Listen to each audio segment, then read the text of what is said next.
Offer offer offer ओ public आपल्या मिरज मध्ये फक्त आणि फक्त 30 रुपयामध्ये इडली, 30 रुपयामध्ये टट्टेकी इडली व 30 रुपयामध्ये बटनगी इडली व 30 रुपयामध्ये व्हेजिटेबल आप्पे सुद्धा खाता येणार आहेत. आता तुम्ही म्हणता कुठाही खतरनाक जबरदस्त अशी फक्त आणि फक्त 30 रुपयाची ऑफर या तर सांगतो.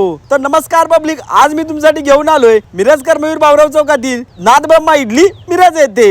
मित्रांनो, यांच्या खास तिसऱ्या वर्धापन दिनानिमित्त फक्त 27 जून रोजी 40 रुपयाची इडली फक्त 30 रुपयामध्ये खाता येणार आहे व 50 रुपयाची टट्टेकी इडली फक्त 30 रुपयामध्ये खाता येणार आहे व 60 रुपयाची बटनगी इडली सुद्धा 30 रुपयामध्ये खाता येणार आहे. शिवाय 50 रुपयाचे व्हेजिटेबल आप्पे 30 रुपयामध्ये व 50 रुपयाचे लेमन मीट मोजितो फक्त 30 रुपयामध्ये पिता येणार आहे. मित्रांनो, हे नाद ब्रह्मा इडली गेली 3 वर्षे मिरजकरांच्या सेवेत आहे. तेही उत्तम टेस्ट आपल्या मिरजकरांना देत आहेत व याच 3 वर्ष पूर्ण झाल्यानिमित्त फक्त 27 जून रोजी एका दिवसाकरता ही ऑफर असणार आहे. तर एक वेळ नक्की विजिट करावा, या जबरदस्त अशा ऑफरचा लाभ घ्या. यांचा पत्ता आहे मिरजकर मयूर भाऊराव चौक, न्यू इंग्लिश स्कूल जवळ मिरज मध्ये.